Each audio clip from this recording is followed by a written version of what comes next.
It's a new world in counterterrorism. We've been describing the threat environment as everything, everywhere, all at once. And this is around the world, across ideologies, lone actors, complex organized group, all of it. NYPD Deputy Commissioner Rebecca Weiner runs the largest police intelligence and counterterrorism program in the world. A secretive NYPD unit now facing a new tool that works 24/7, 365 days a year, potentially for would-be terrorists: artificial intelligence. AI takes existing problems and magnifies them. It makes them at scale and at cost. The technology makes it easier to do the concerning stuff. Terrorist groups telling their followers to get working with AI chat programs and making AI-generated propaganda videos to recruit extremists. This video, made by ISIS, entirely AI-generated and voiced, released after the deadly Crocus attack near Moscow. You can generate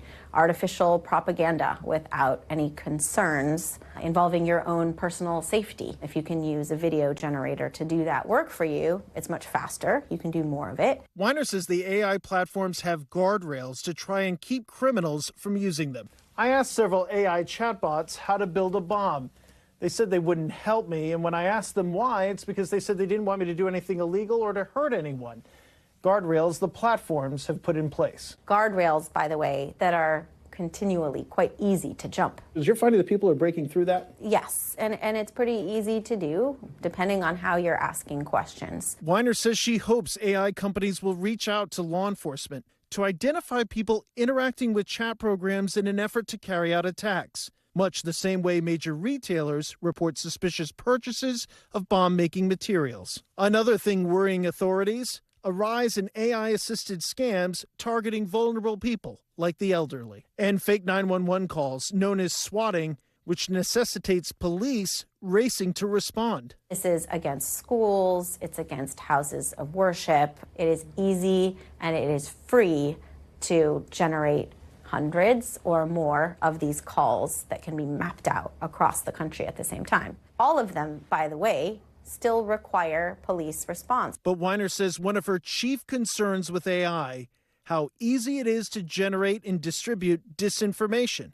Because of crooked Joe Biden, we have an immigration crisis. And that fake AI-generated election videos like these but there's a bigger bomb if you fire them. Can pose real public safety risks.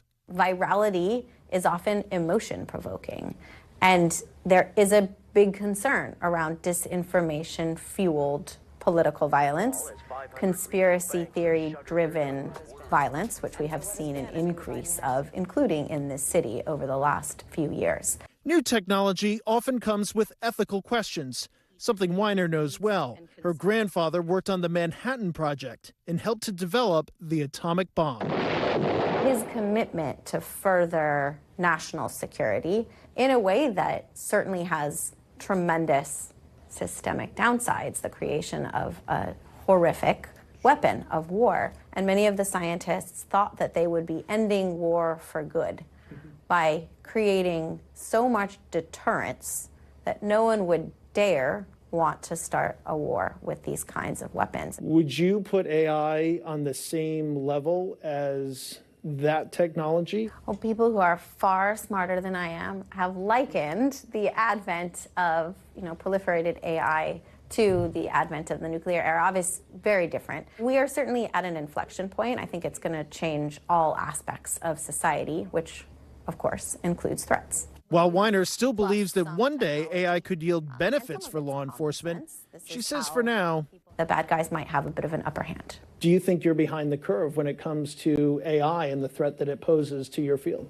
I think we are at the curve. We're not behind, we're recognizing the risk. Is this an existential threat? I don't think it's an existential threat, but I am not a scientist. It's going to require some regulatory environments that don't exist. It will require cooperation between private sector, law enforcement, intel, and way broader groups of stakeholders to figure out how to harness the good but avoid the bad.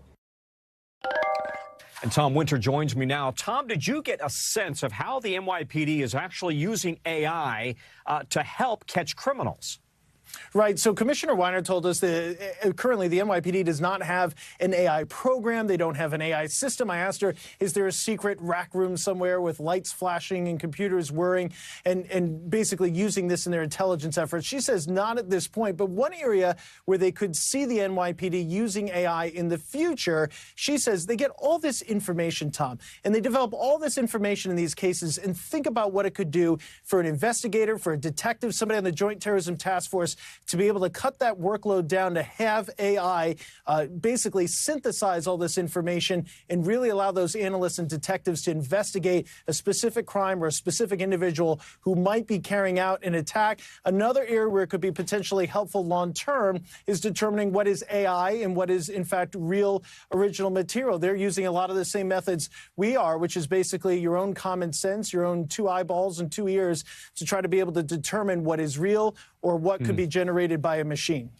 Well, they have a reputation as being the best in the world. Tom Winter, thank you very much. Thanks for watching. Stay updated about breaking news and top stories on the NBC News app or follow us on social media.